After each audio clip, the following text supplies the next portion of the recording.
it's awesome and scary at the same time. So obviously, if somebody would have told me, even a year ago, 2 years ago, that I was going to quit a really secure, well-paying job in order to enter, a full-time YouTuber, full-time streamer, I would have told them they were crazy. But some of the cards aligned that kind of, showed me that it was a realistic possibility, and I decided I had to go for it. So it's scary in that there's a lot of unknowns and a lot of stuff that's out of my control. I can't just wake up and show up to work every day and get a paycheck. I got to create my income every day. But it's awesome in that I do what I love every day. So I've been doing this for the last 3 years for free, basically, and now I'm doing it and earning a living from it. And it's awesome because I don't work. I wake up and have fun every day, and it's a dream. So I'm really enjoying it.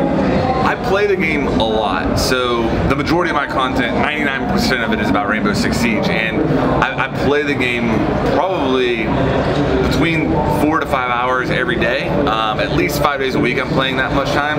So when I'm playing with people, I have a Discord that I play with a lot of new people, and I'm always getting fresh perspectives from the people I'm playing with and just from my time in the game. So the videos are inspired from my time in-game and also from conversations that I'm having with players. For example, I have a real-life friend who just started playing the game in the last month, and he's been an inspiration for a lot of videos that I've done because he's got a perspective that I haven't experienced in this quite so long, with starting out fresh, his growing pains, and what he's going through. So it's a variety of places where I get my inspiration from, but at the end of the day, I'm just playing and then relaying what my experiences are in the game to my audience.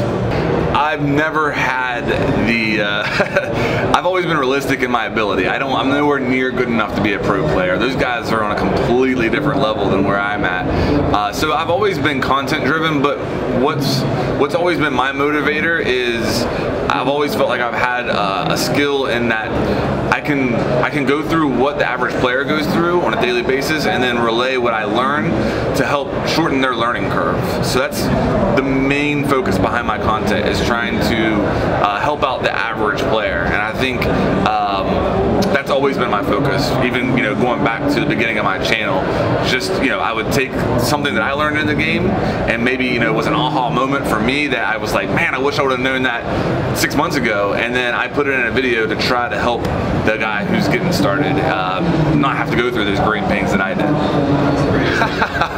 Well, I'm part of this decision to go full-time was I had to have the support of my wife, and she's been very supportive. It's been, obviously there's not a lot of wives out there who, if I came home, I'm like, hey, I'm gonna give up my really secure job and I'm gonna start doing gaming, who would be supportive of that. But she has been supportive. So once I made the decision to go full-time, really the only thing that I've gone crazy on is I upgraded her ring. She had a very modest ring from when we initially got engaged and married, so I upgraded that for her as kind of a thank you, because she has supported me in this. And when I wasn't earning income and I was working on YouTube as almost a full-time job but not getting paid from it, and still working another job, she was picking up a lot of my slack around the house, so she deserved that. Yeah, well, she appreciated it. Oh, the worst. I actually, man, I did one recently where what I did was I explored a topic in Siege, and that topic was, should Siege eventually go free to play? And that's a very controversial topic. And what I did was I said, hey, if you think that Siege should be free to play in the future, click the like button. And if you think that it shouldn't be free to play, hit the dislike button. Well, it was a vast majority of people, I mean overwhelmingly, people think that Siege shouldn't be free to play. So the like to dislike ratio was like 100 likes to like 7,000 dislikes. And it completely threw my channel upside down because YouTube monitors that stuff. So that was probably one of the worst ideas, and that's been very recent. I'll tell you, the best personality in the pro scene is actually a coach, and that is Bacon, the coach for EG. He has the best personality of anybody that I've been around, and I've been able to hang around him a little bit. He actually taught me how to play blackjack in Atlantic City. So I've actually had that come true. Beyond that, I would say, mean Fabian. I'd like to get a little wild with Fabian and see if I can peel back those layers of the troll, because I've talked to Fabian enough. I know there's a really nice person under there. He just kind of puts on a persona to try to you know, I don't know why necessarily, but he's actually a really nice person, so I'd like to hang out with him more. Oh wow. If I could only change one thing in Siege, it would probably, I would make it so that